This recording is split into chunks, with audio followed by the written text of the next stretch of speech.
And we're back, and it is COMP397, and it's winter 2016 semester, and it's week 3, lesson 3, part 2 of our recording. Actually, it should be out of our broadcast. I have to change that later on. I don't know why I put recording. My brain is not working properly today. Hello. All right.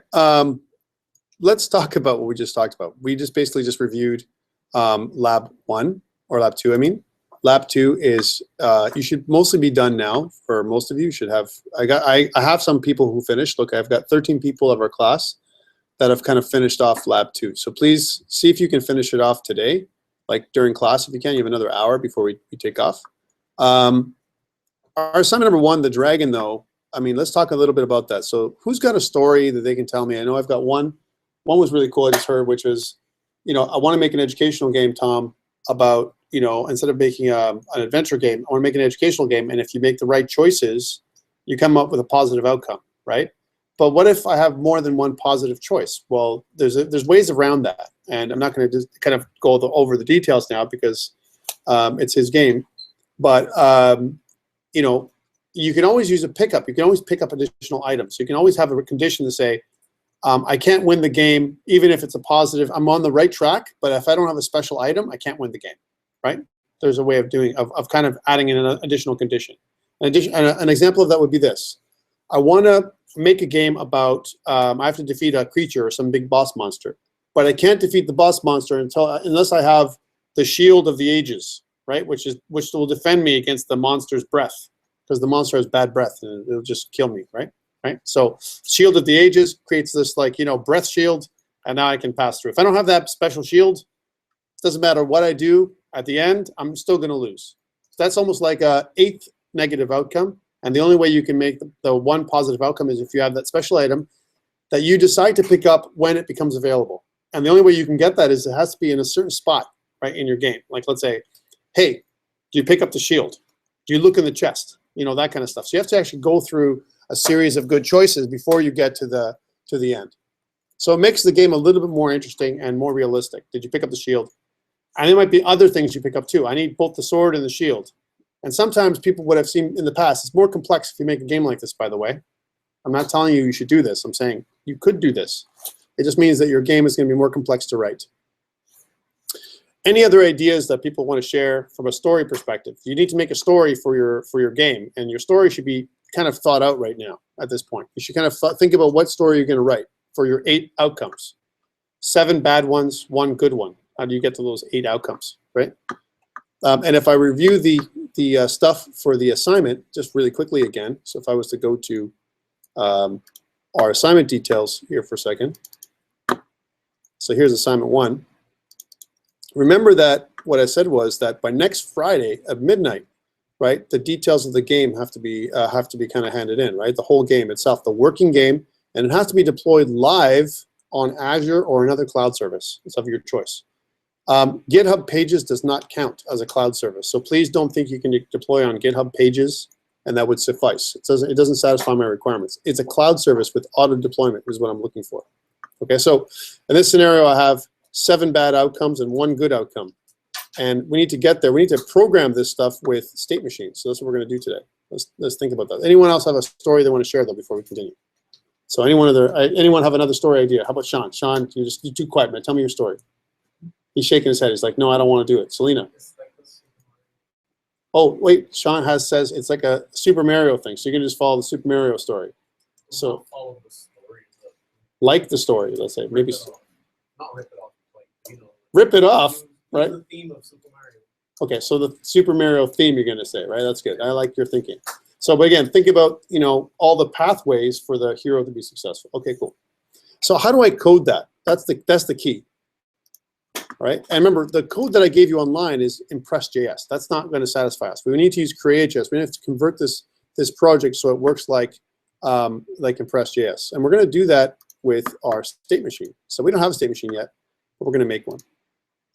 Okay, so remember we talked about making a scene class. I need to make a scene class in order for me to have each scene itself, each of the scenes come up, and it'll almost like be another container for me, right, that I'm going to use. Okay, so my scene is going to be a container, right, from my game, that I'm going to use to describe my, my class itself. Now in CreateJS, there is a CreateJS.container class. Okay, that does exist. So you can compartmentalize your game objects inside other containers. So I can have, like, let's say my game object, let's say my label, can be inside of a game container, right? And my game container then can be added to the stage. So I could have everything go inside my scene, which is like container, and my scene would be added to the stage, right? But in order for me to make my scene, I have to have a scene class. And my scene, right, would not be a state, it would be an object type, because it would be like a game, it itself would be a container, which means it's a game object, therefore it should be an object, right? So let's make our scene module. We're writing this together here, guys and girls. So I'm gonna right click and I'm gonna make a new file, right, in my objects folder. And I'm gonna call this scene.ts. Okay, in my scene, I know it's gonna be a module, right? It's gonna be in my module. So I gotta put my module around it first. So I'm gonna call this module as an example, and we're gonna call this objects, right? 'Cause it's gonna still be in my objects module. Okay, cool, there it is. And inside my objects module, I'm gonna export, right, my scene class scene, capital C, S, right, as an example, is my convention. There it is, there's my closure. I don't have anything yet. I need a constructor, because I'm gonna have a constructor for my scene, right, for now. But my scene doesn't mean anything like this. I mean, it's nice words, but I want my scene to inherit from my CreateJS container. So I wanted to extend my CreateJS container class, okay? I want to use my regular container and add additional features to it, right? And I want to be able to add a container class in CreateJS allows me to add other display objects into it, right? So think of it that way. So I want to add display objects like a label or a text object, a button, whatever. I want to add those objects into my container, and then I'm going to add my whole container onto the stage. Now my container is going to expand to fit everything that's inside of it. All right, that's what containers do in CreateJS. So if my scene has a bunch of objects and they're the size of my whole screen, as an example, it's okay. My container is going to expand to fit everything. Okay, so there's not a certain size. I don't have to declare the size of my container. So how do I code that? I code it like this. So scene extends the CreateJS.container class. That's what it does. Okay, cool. Whenever I extend or inherit from another class, and I have a constructor, I need to call the super class, right, with the call to super. Now this is different in different languages. For C#, we use base, right? For Java, we use super, right? Same thing here, super. And in my super, we know that my container doesn't have, it has the empty constructor. There isn't anything that it takes. My container actually doesn't have a parameter, right? We just declare a container. It's like almost like another empty array, right? That's what it is. So that's all I need. I need a call to super. So I need this piece. So again, let's just do some commenting while we go. So I'm going to say, this is my scene class, right? Scene class. Okay, cool. This is my constructor function, right? So here's my constructor. Okay. I know that I want to mimic what I'm doing here in my main objects here, the stuff that I've got going on. And I'm going to pull this in for a second so you can see them. If I go back to my core game.ts for a second, notice I want to mimic what I'm doing here. I need my init function to stay. This init function has to stay because this is the initialization of my whole game. So that's not going to move. I'm not going to pull this into my scene, right? Or in my scene class. My game loop, though, I want to be able to say whatever my scene is, whatever my scene class is, dot update. I want to have my own local update in my scene so I can put stuff to update in my scene class, not here in my main game loop. I just want to reference my scene update in here, okay?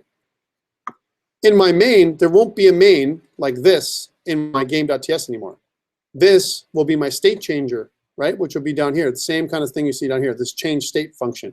That'll be here. I'll redeploy this function here, right? That's what I want to do. Okay, cool. So some of the stuff is going to have to move out, right? For example, some of this functionality here. Okay, let's go back to my my scene class for a second. I haven't completed it yet. Okay, so what I'm saying is, I need something called a start function. I'm going to call it start. And by the way, I'm asking the folks at Unity to forgive me because I'm going to use the exact same naming structure for my stuff here. Start is going to return void for me, okay? Start is going to return void, and it's going to be a public function, a public method, if you will. So I don't have to put the keyword function when I make a class. I just have to put the keyword public.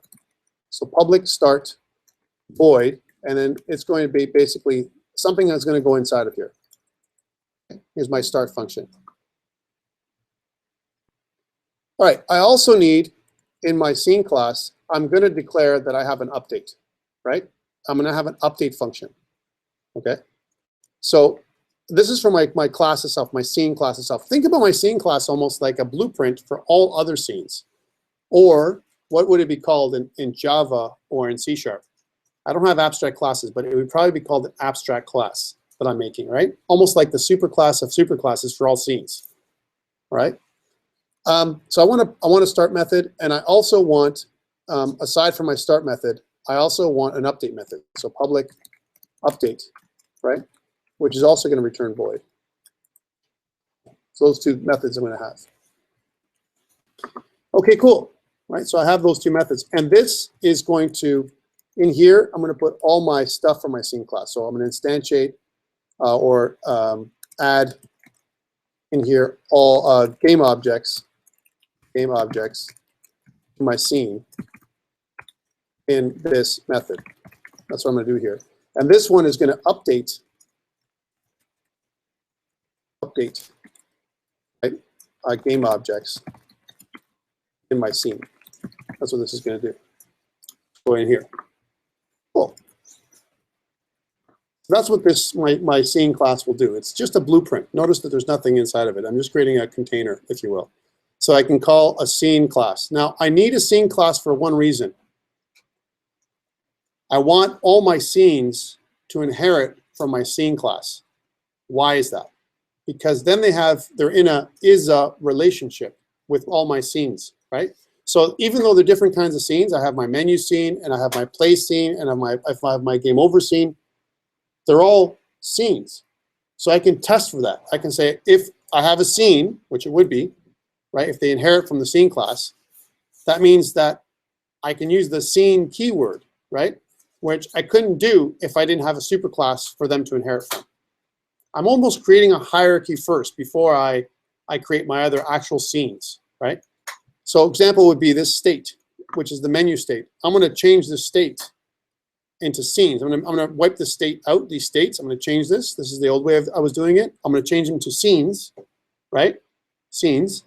And each scene, example, my menu scene is going to inherit from my scene class. And my game scene is going to inherit from my scene class, and so on. Okay, cool. So do I need to put anything in here into my scene class at all, right? All I'm doing is inheriting from it, right? One thing I do need to do after I do my start method, so I've got my start method, I'm going to do a couple of things, right? When I declare my scene class, I automatically to have a container. So my container is almost like instantiated, if you will. When I instantiate my scene class, I'm really instantiating a container that can hold game objects. The only thing I want to do in my start method is add everything, my container, to my stage. So that's what I'm going to put in my start. So in my start method, I'm going to put in stage, which is my global stage, dot add this, right? And if it's not add, it's add child this. There it is. What does that mean, right? And what does this refer to? Well, this refers to this object, the scene, right? So inherited across my scene at some point, right? I'm going to add child this. This is what I want to do. But here's the question for you. Do I want to do it here?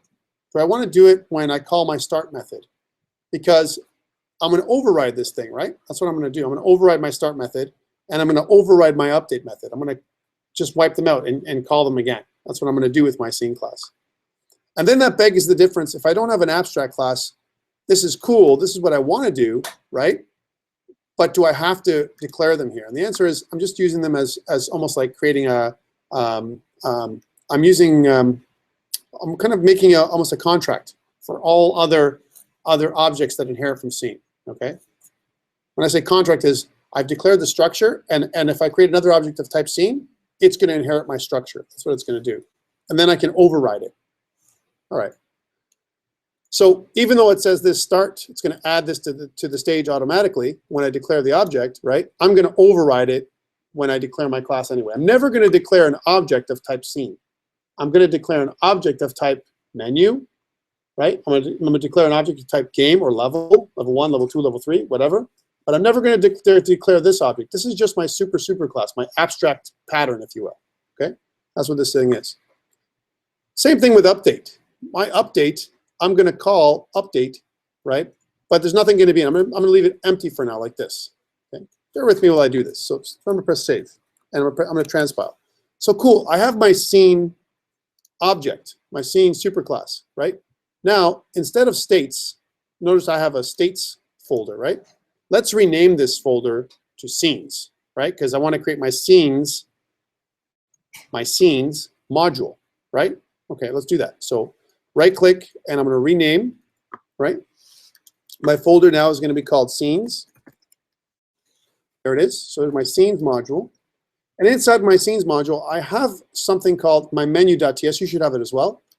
Notice that the module is states. I want to change this. So module isn't going to be called states anymore. It's going to be called scenes, right?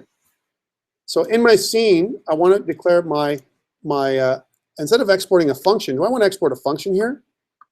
No, I don't want to export a function. Let's keep this for a second. I need this structure. I'm going to refer to it. But what I want to do in my menu, right? Let's just space down here. I want to instantiate a new class, right? So I'm going to export my new class. That's called menu with a capital M, menu, right? And what I want to say is my menu extends, right, my scene class. So objects.scene. Now notice that I haven't completed my module for my scene class yet, but I will, okay? What do I need to do before I continue? But I want to show you the way we're doing it here so you understand where I'm going, right? It's a hierarchy that I'm creating. The top hierarchy is my container class, which is part of Create.js, right?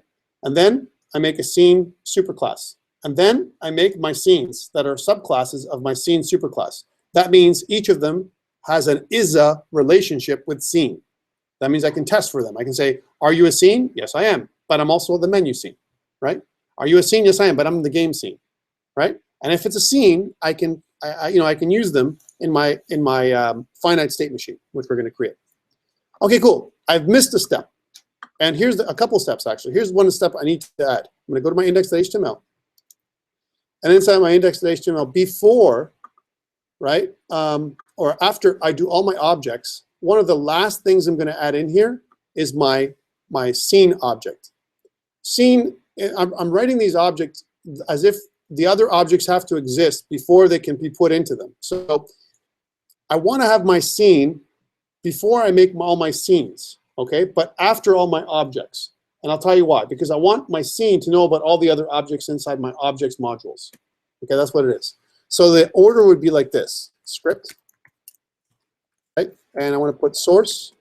And we're going to say scripts, objects, scene.js, right? So there's my scene.js object. So now I've done this piece. Okay. Remember that there's one piece I'm missing, right? I got to go back to my core module, my core folder. Underneath my core folder, I have a reference.ts file. I'm going to go in there. And again, underneath all my objects, but before my states, which are going to be called scenes now, right? I want to make a new reference. So reference path is equal to up one level objects, and then scene.ts, and then backslash, and then angle bracket, right? And I'm doing this. If I don't do this, I don't have a proper module. Remember, this is completing the module loop. I make a module. I use an export statement. I attach it to my index.html, and then I make a reference to it. Those are the steps I need to take. If I don't do these steps, not going to work. right? Okay, cool. Let's fix up this. This is different too, right? So my menu TS is, this is good, right? But notice now it's scenes, not states, right? And it's capital M for menu, not lower m. All right, let's try this out. So I'm going to go back to my index.html, and instead of states, notice that my states has to come after scene because this new menu scene has to know about the scene class, right? So this changes from script states to script scenes, and menu.js stays because it's a menu.js. Okay, cool. So I just change this piece right here. Okay, now next, I've got to go into my my reference path again, my reference TS under my core module, right? And I'm going to change this from states to scenes. There it is. Okay, cool. And I'm going to transpile everything. So now I've made all my references and connections. I have my first menu scene, but it's not complete. Let's check this out. So in my menu scene, I want to declare a constructor, right? And when I declare a constructor, I got to call the superclass. What superclass am I calling here? The scene superclass, right? That's what this is calling. Here's my constructor. So constructor. Okay, and I also want to declare this as my menu scene. So let's put that in there as some stuff. So instead of my menu state, right up here, it's my menu scene. That's what it is. Okay, cool. My menu scene, my constructor. I need a couple more functions, yeah, to adhere to my contract. One of them is my start function. So public start, right? And it returns void. And notice if I do this, I'm overriding the start method that comes with my default scene. I can do that by just by redeclaring it like this. I don't have a keyword like override. I don't have that word, right? Doesn't know what that is. That doesn't exist yet in TypeScript. It will one day, but not yet. Right? So all I have to do is just redeclare. Okay, cool. So my public start void, I'm going to add my scene to the stage at the end. So I'm going to say stage, right? Dot add child this, like I did before, because I need to put that in. Even though if it was included in my other scene, in my other function, I put that in so you can see what it does. But I really need to put it in here, right? So this is my start method. Right, that's what this does, and this is also, these are all public methods, right? So these are public methods. There's going to be many of them for my scene. There we go. And the other one I need is update. So public update void. It's not going to return anything, but in my update function, I'm going to update my scene. Okay, we're going to do that in a second. Let's go back to my menu for a second.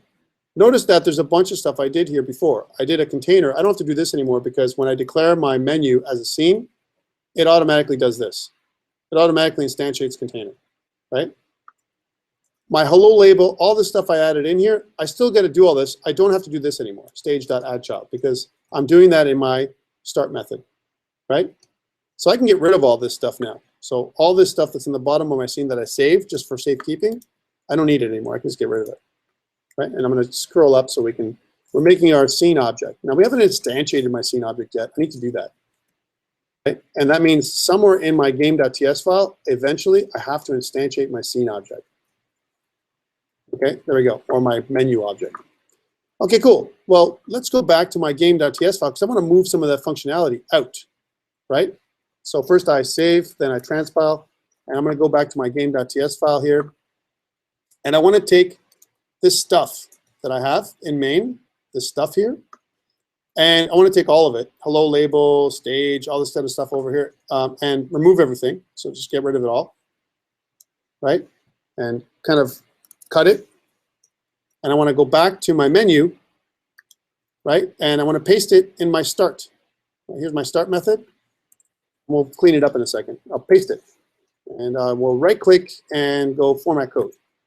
Here we go. Okay, I don't need this, right? Or I do need this. Do I need this or not? My hello label. I do because, but am I adding it to the stage directly? Would I ever add anything directly to the stage here when I have a scene class? And the answer is no. I would add it to the scene. So what do I change? Instead of stage, what do I need to put here? this, because this is a container. And so I can add my hello label to my container, and then I'm going to add my whole container to the stage, right? It's almost like I have a container within a container. My stage is the main container, and my scene is the container that I'm adding to the stage. My scene can contain other objects, right? So think about it this way. When I launch my scene, when I instantiate my scene, it's running. It's got its own game world. And when I want to, I can kill the whole container and wipe away all the objects in my scene by just destroying it. Oop. So I create it when I go into it in my menu, and then I destroy it. This is good from an encapsulation perspective because each scene is its own game world, right? It has nothing to do with the other game world. It's compartmentalized because it's an object. Okay, cool. So this is the hello label. Well, this is cool, but that means hello label, this hello label here, that's a global object. Do I have to make hello label a global object anymore? No. So I can go back. This is great. That means I can start getting rid of some global objects here. This is a global object before. I can get rid of it. So I can kind of cut this out, and I can go back to my menu, right? And I can go over here, and I can declare it as an instance member, right? And it doesn't have to be public anymore either. I can make it private, which is good. It's good encapsulation. All right, so how do I do that? So I'm going to go up here before my constructor, and I'm going to kind of put a space in there for private instance, variables or members, whatever you want to call it. Here they all are, right? And I want to paste that thing that I just cut. So paste. But I don't need the var keyword in a class, right? I just need what type is it? What type is it? Is it public or private? It's private, right? And it's called hello label, but that's not right because my hello label, if it's private, has to have an underscore. Therefore, right? And by the way, these are all wrong anyway now, right? I have to do this, underscore, hello label. That's just to keep with my convention. And it's of type create.js type text for now, but we're going to make it type label eventually, right? Okay, cool. How do I do that? Well, instead of my hello label being like this, it's this dot underscore hello label that I got to use because it's referring to this private object up here now. It's part of my class, all right? So this changes. Let me just give you some more space so you can see everything. This changes here to this dot underscore hello label, right? This dot underscore hello label. Let's do that. So I'm going to take this dot underscore hello label and just duplicate that. Just replace the hello label there like this, right? And the same thing goes here. So all I'm doing is just replacing those words. Clear? So I've created a private variable that belongs to my class, and all I'm doing is I'm declaring an object of type text that I'm adding in hello world to and configuring properly, like we did before, right? And I'm adding it to this container, which is my scene, right? That's all I'm doing. And then I'm adding my scene to the stage.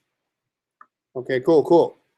I got my public update function, and I haven't used it yet, right?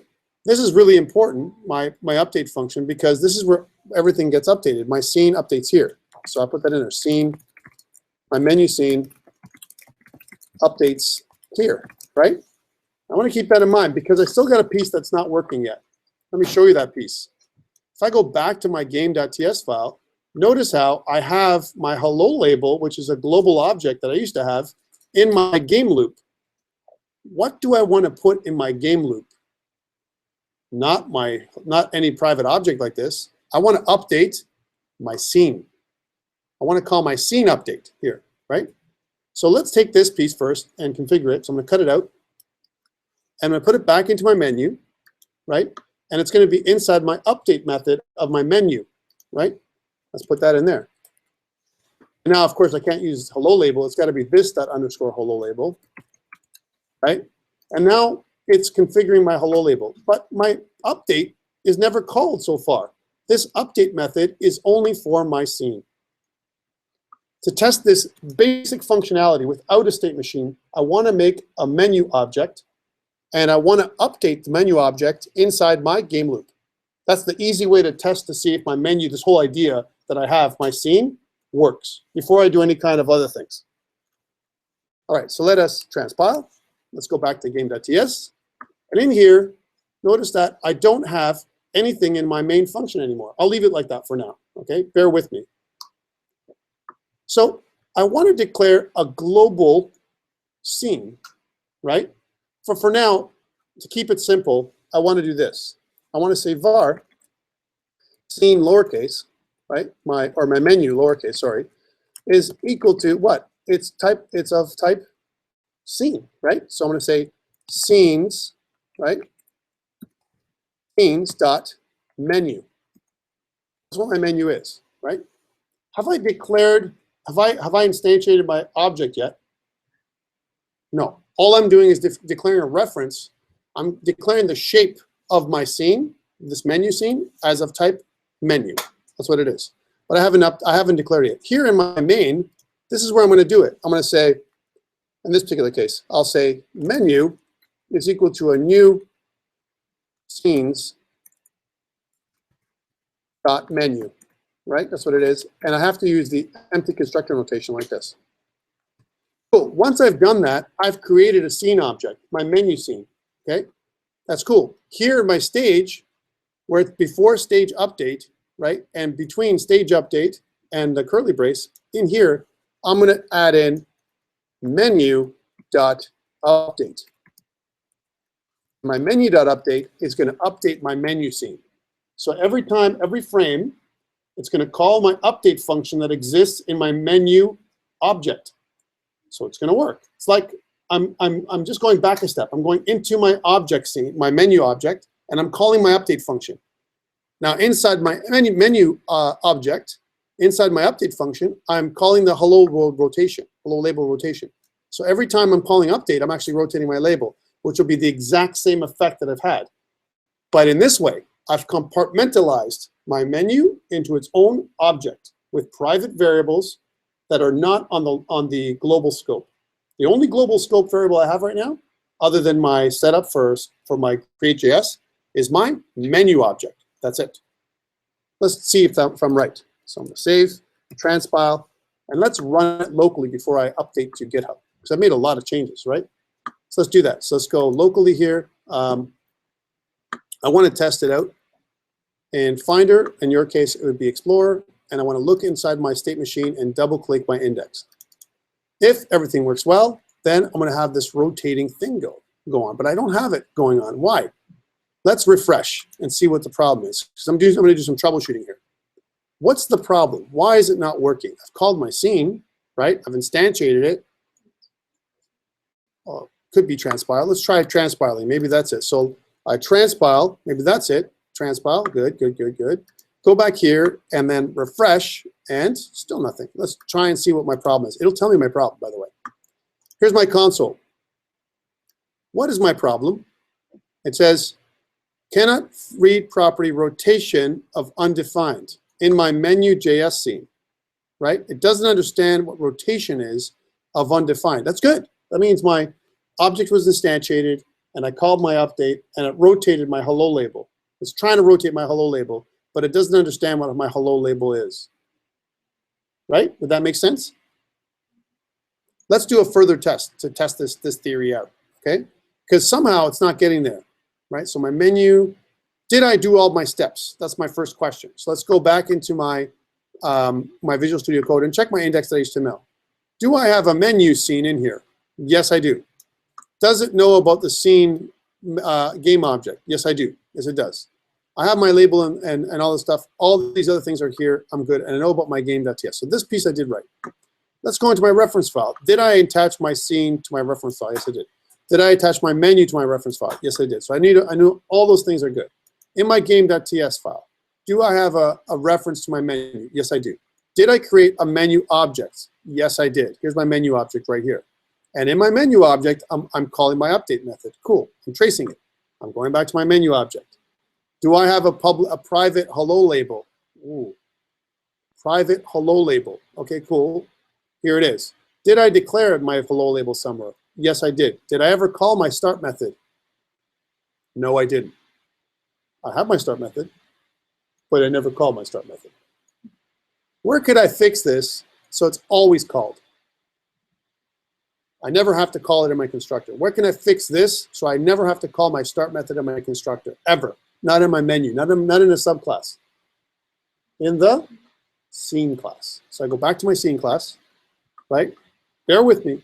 I know I know I'm a mad scientist right now, but bear with me. I'm going to go into my scene class, right? And notice here in my scene class, I have a start method, right? I'm going to call it here after my superclass. I'm going to say this dot start. And I'm going to do it here in my superclass because it'll always be part of my constructor unless I overwrite my constructor, which I wouldn't have done. I'm just inheriting, right? So that means every time I do this, it'll run it. Okay, let's see if this works for us. So I'm going to transpile. I'm going to go back to over here to my scene and refresh. And now I have this back. So what did I do? Why did this suddenly start working again, right? Because I'm going to refresh my scene. So let's just kill this thing and go back out here for a second. I want to show you this again. So right click, open. There it is. And I want to show you my inspector. On my inspector, here's my console. I got no errors now. Why? How did this work? And how did I confuse the crap out of all of you now, right? Because my scene class is never instantiated. My scene class, I'm using it as an abstract class. It's an abstract class is a shape, the blueprint of all my other scenes. I'm never going to instantiate a scene or an object that's called of type scene. I'm going to refer to it, I'm going to inherit from it, but I'm never going to do it. I could have done the same thing if I wanted to here in my menu scene, right? In my menu scene, I could have gone into my constructor and called start, because start is just a method. It needs to be called in order for it to launch. I made a method, but I have never called it, so it'll never get there, right? And that's what was happening. I was calling an update on a method that was never called. Now my update, right? Now my method, the start method, is always automatically called, right? And it's beyond my control. I can't stop it because it's part of my superclass, which is of type scene. Okay, I know it's hard to absorb, but know that I've created my first scene, guys, right? And this is the first step that we have to do to create my state machine. Okay, let's update GitHub because we've added some, this is a good function. We've just added a whole piece of functionality, a new feature. I've created my whole new scene architecture, if you will, right?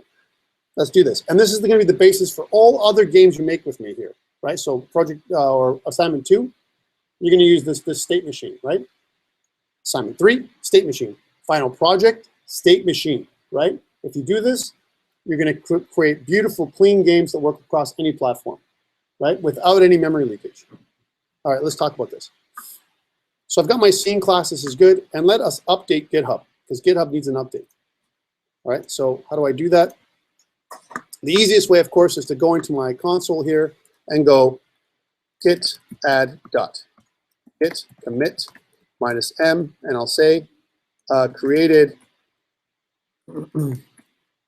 scene superclass, and that'll and my first and my menu scene and menu scene.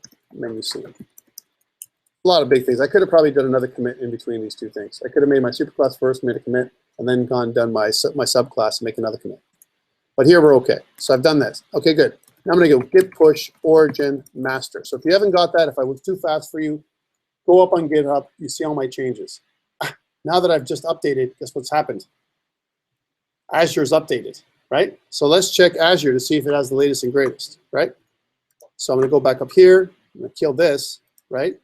And I want to get to Azure, and I know that it's, you know, COMP397 state machine.azurewebsites.net, and I should be able to get there, and it should still spin. Right here it is. And to check to see if I've got the right version, I'm going to right-click, inspect, right, just to make sure it hasn't cached, because sometimes it does a lot of caching. And I think it's the latest version, but it's really not. And I haven't made really any changes to this thing, so it looks the same. So console. Now it's giving me this error. This favicon is part of the Azure deployment. It has nothing to do with me. I don't have a favicon, right? So don't worry about this error. If you get this favicon error, ignore it, right? You can, if you refresh, it's gone, right? If I go to sources though, this is what I want to look at, scripts. Ah, look, I got my scenes. That's good. That means it took my latest structure. My scenes menu is there, right? Or my folder. And then also underneath my core, under my game.ts, or my game.js, sorry, notice that I have, in here, I'm calling a new scene object right here. This is good. That means Azure has the latest version of my code. That's why I've just checked for it. Let's add really quickly another scene, and we're going to make it the main game scene. All right. So here's my hello label, and I want to make my main game scene. I don't have a button yet to go to my main game scene, right? But I would need one to make it work. But I want to have a menu, and then I want to go to my main game. Quickly, to do this, I already have some structure for you, right? So under scripts, under objects, I have an object called button. It's an actual button class. There it is. Now this has a specific path to my buttons. And we're going to change this later on, where instead of it being an absolute path like this, we're going to make it a relative path with when we have our asset or a preloader that we're going to build. Okay, but in my assets, notice I have images and I have my start button. Here's my start button. And that's the one I want. I want to kind of call my start button. I want to create a new start button in my menu scene. So let's do that first. So in my menu scene, I'm going to go into my menu.ts, right? And instead of my hello label spinning around like that, let's stop it. So we're just not going to include an update here, right? We're going to make the update empty right now. But I want to add a button, right, into my scene. And it's going to be, I'm going to use my button class. So how do I do that, right? Well, I know my button class is of type button. So here it is. I've created this. I'm going to say private. We're going to call this start button, right? And it's of type objects dot button. I know that, right? And in here, now that I have declared it, I'm going to say, well, that's cool. I'm going to say, well, this dot start button, right, is equal to a new objects dot button. And it's going to ask me for a couple things. The path string, which is going to be start button, I'm pretty sure, right? My X coordinate, config dot screen, right? Dot center X, right? I want to do that for sure. Center X. Here's my center X. And then my Y number. Now that's going to be different. So it's going to go like center Y plus maybe, it's going to be down a little bit, but plus another 20 or something like that. So config dot screen, and I'll fix this in a second, dot center Y. Oops, I can type properly. How about that? Center Y. Right, there it is. And I did it totally wrong. It needs to be like this, right? Center Y, right? And I want to add like 20 pixels to it, so 20. There we go. And if this is really long for you, let's break it down a little bit. So I can do one of these with this. It doesn't matter. Remember, JavaScript doesn't care, and so neither does TypeScript, right? I can kind of compartmentalize so you can see all of my options. So it's going to be start button, config.screen center X, and config.screen center Y plus 20. And plus 20 means that's where it's going to be down. That's my start button. Okay, cool. I want to add my start button to the stage. So I'm going to say this dot start button, right? This dot add child start button. This dot start button. Add it to the stage. Cool. Now the question is, will my start button actually click, right? And let's transpile first and check it out. What does my start button do? Well, in order for me to check my start button, because I've already wrote it for you, right? If I go back to my button class, here's what my button class does. It basically tells me my X and Y coordinates. It assigns a width to my button of 150 pixels and a height of 50. Ooh, that's bad. It means I got to move it down a little bit more because I only moved down 20. Which means it's going to go over the top of the hello label. So let's go back and change that. So menu, that's got to be plus 50. Because it's going to be at least 50 or 60. Let's say 60, right? It's got to be 60 down from the middle, right? All right, and then let's go back to the button for a second. See what I'm doing here, right? And my registration values for my button is the center of the button itself. That's what it's going to be. I've got two events. I've got my mouse over and my mouse out event. That's cool. So when I hover over my mouse, I've got those two mouse events. I'll hover over and hover out. Those are my buttons. That's cool. I need one more event. I need my mouse click event, right? Because if I click the button, it's got to do something. So when I click the button, I want to say game started. That's what I want to say with my menu, right?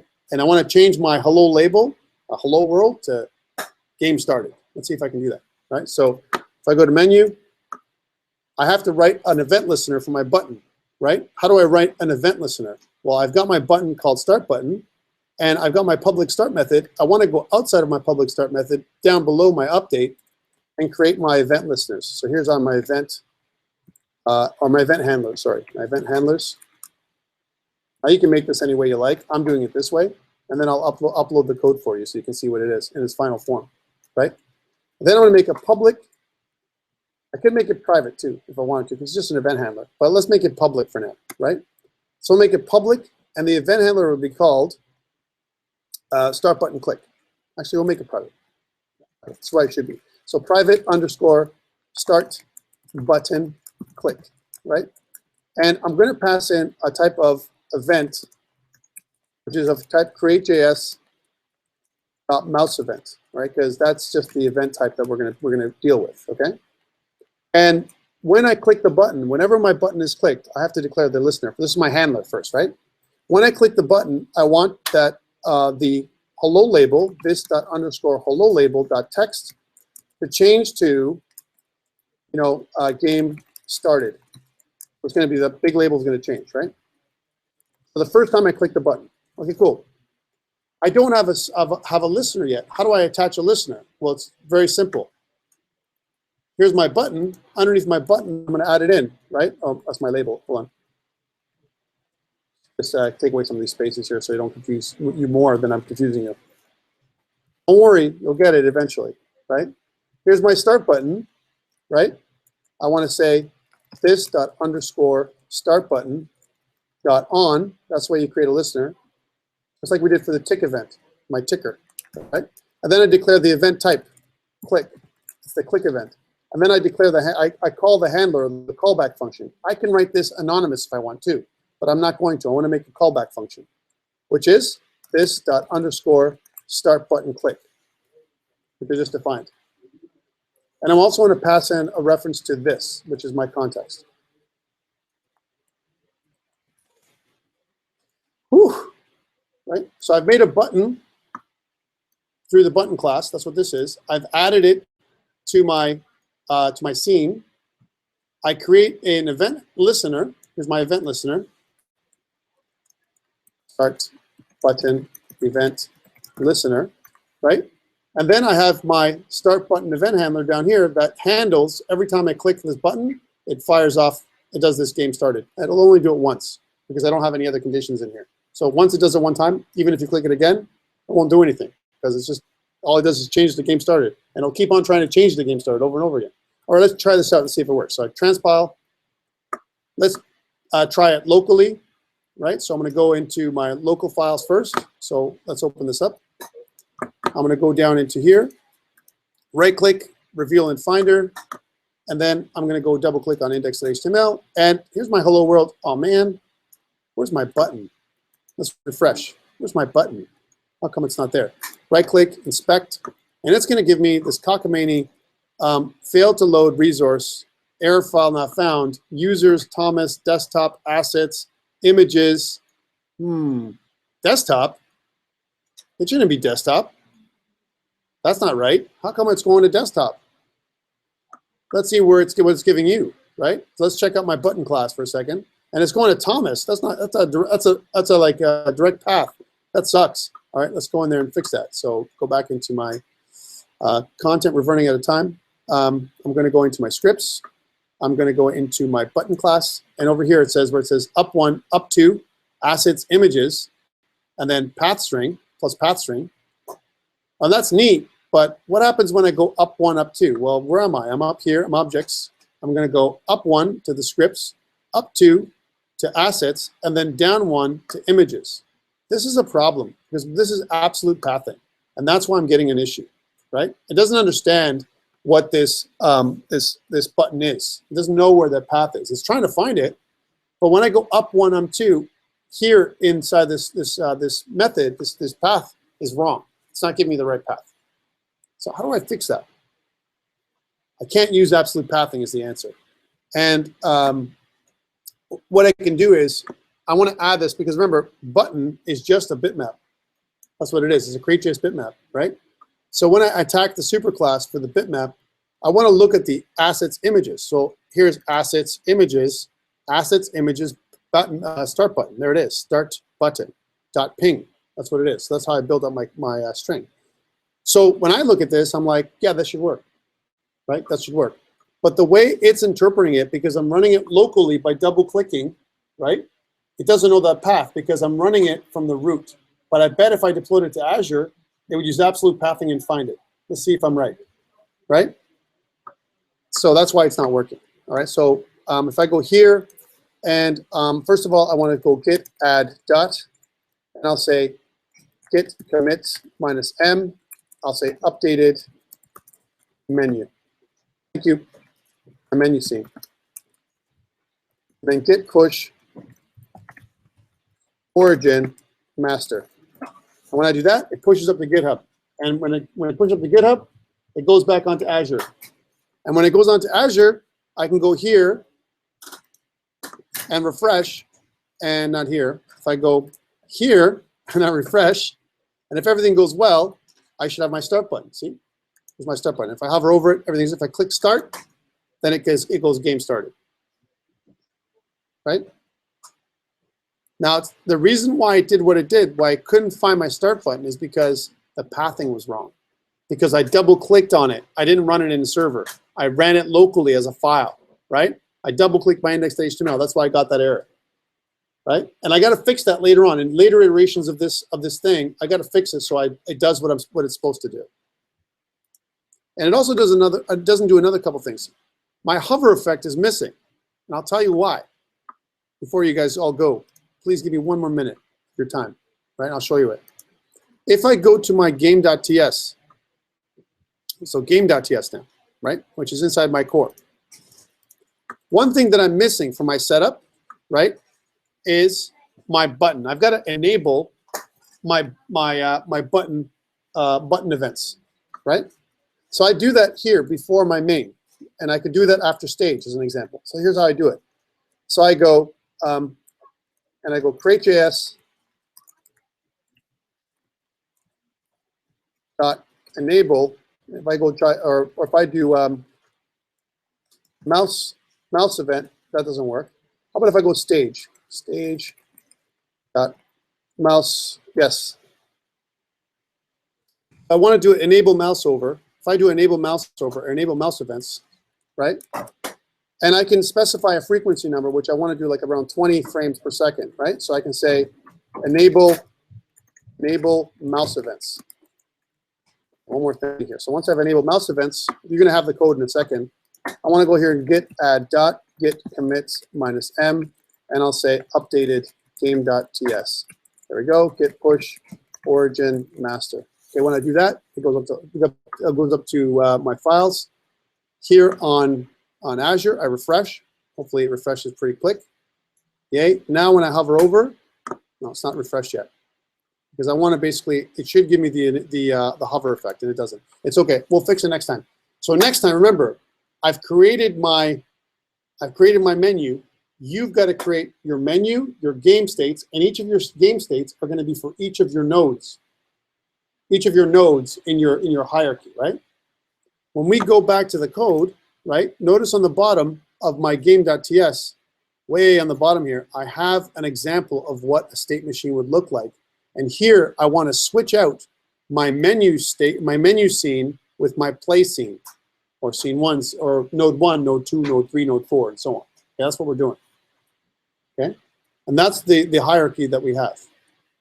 Okay, so this is what you need to build. You need to build something like this, right, for your dragon game or your assignment number 1.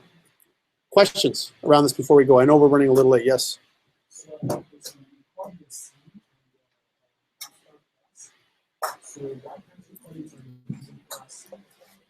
Come over after and I'll explain it to you. Come over. I'm gonna close this down and then come over and I'll tell you specifically, okay? Okay, I'll see you guys next week. And then please email me if you have any problems. Thank you.